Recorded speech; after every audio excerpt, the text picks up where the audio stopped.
Ladies and gents, now this is from Sandbox. It's been a while, but I jumped on it as soon as I saw the notification because I've been waiting for this. This is FAXX program, Navy's 6th gen plane, which was put on hold, let's just say. Yeah, okay, I didn't know about this before, like why this is important.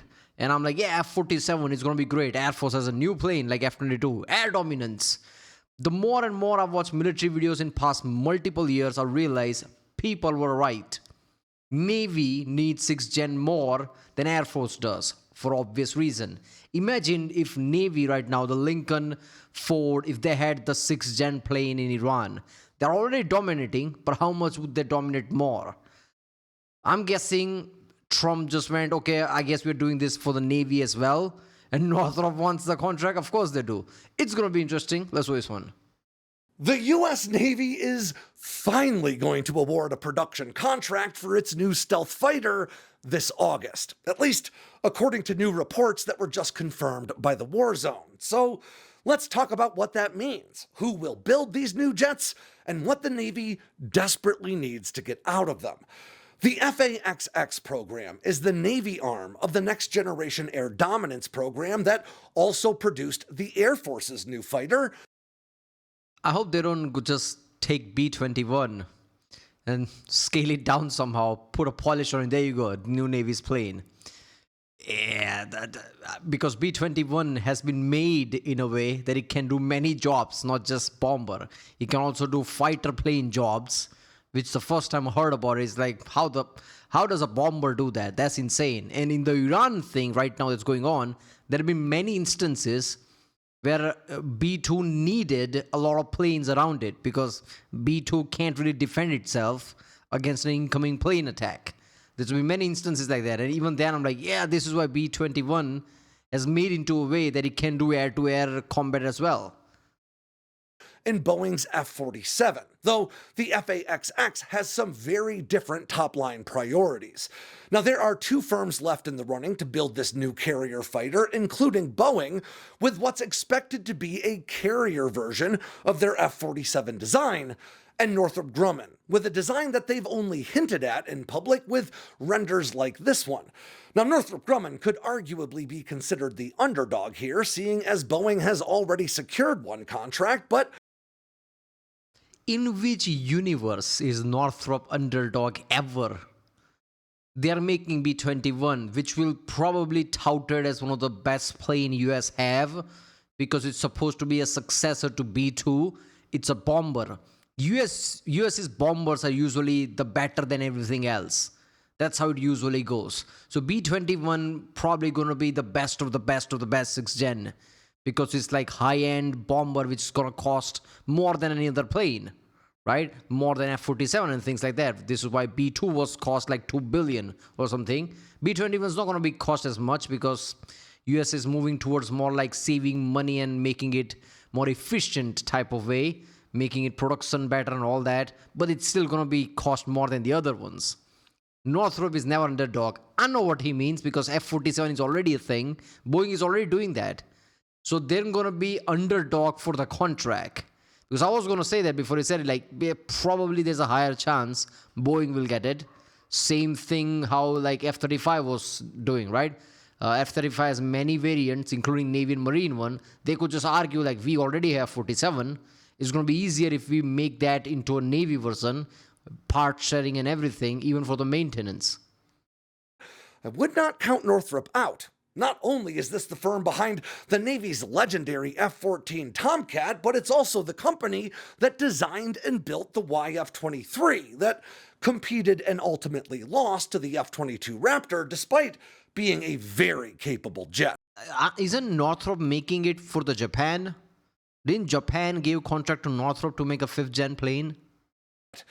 Now, Northrop's FAXX renders do give off a whiff of updated YF-23 vibes to me, and to be honest, I like it. I personally want to see a 6th gen fighter with YF-23 DNA and a classic Grumman fighting cat name. Like, how is it that a plane has a cult following? Literal fans.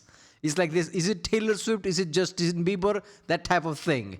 YF-23 literally have fans who are gonna like, yeah, finally, my boy YF-23 finally got the sign. It's a plane. What you talking about? But there are literal people who are like, yeah, let's make YF-23. Tomcat 2, or as the editor of the Warzone, Tyler Rogaway, recently pitched to me, the Thundercat. Whichever fighter ultimately wins the contract will then go on to replace the Navy's FA-18 Super Hornets and eventually their electronic warfare siblings, the EA-18G Growler, as they all begin to age out of service. Since it's a stealth plane, I would say something like Black Cat or something like that would make sense. Like literally a cat that is Black Cat, because it's going to be stealthier, darker. But knowing Trump, it's going to be something flamboyant like Thundercat, because he will have input into the naming, right? Like they will call Northrop. What you calling it? In the next 10 years or so. And then they'll go on to operate alongside F-35Cs and a variety of AI-piloted drone wingmen for decades to come. But more importantly, the FAXX fighter needs to deliver a pretty sizable boost in unrefueled range over today's carrier fighters. Yeah. And that's because China's anti-access area denial strategy in the Pacific includes the strategic placement of several different kinds of anti-ship weapons, like the DF-21D and YJ-21 medium-range ballistic missiles, and, of course, hypersonic weapons, like the DF-ZF. All of these weapons have publicly claimed ranges in excess of 930 miles. Ballistic missiles, how are they gonna deny area for a ship? I still don't get it. Like, maybe China can do it. I don't know. It just feels weird to me. It's like trying to smoothen out wood so it can cut a sword. Even with the best technology, it's still wood. How is ballistic missile gonna be capable? I don't know. But yeah, hypersonic. But China gave that kind of a missile to Iran. It was an information, like it was an intelligence out there, like this is happening. What happened to that missile? Why isn't any American ship hit? Maybe it doesn't work as much as they think it is. Miles, with some reaching further than 1,200, and that is a big problem for the Navy.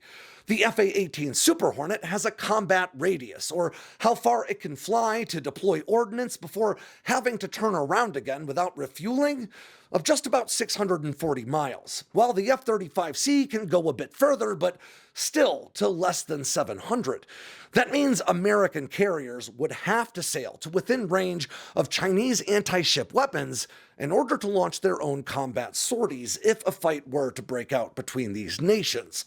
So the FAXX fighter needs more range, but it doesn't have to stretch its legs all on its own. The Navy's stealthy new MQ-25 Stingray carrier-based refueling drone is also a big part. Yeah, Stingray. I got confused Stingray with Fury from Anduril. No, it's Stingray. That's the refueler. Yeah, Fury is like more like a combat role. Of this calculus, because it can fly up to 575 miles out from the carrier to deliver 15,000 pounds of fuel to fighters to help extend their reach.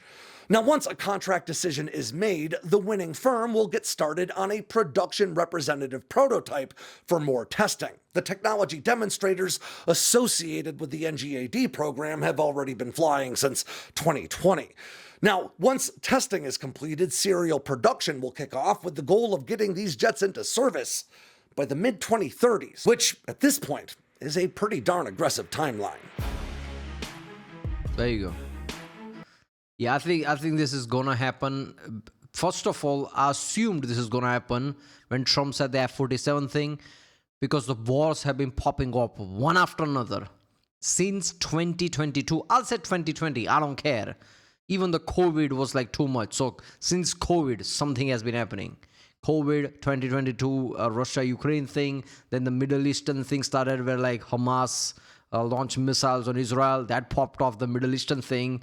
Iran thing just started last year with the bombing, and now US are directly attacking. Who knows where that goes?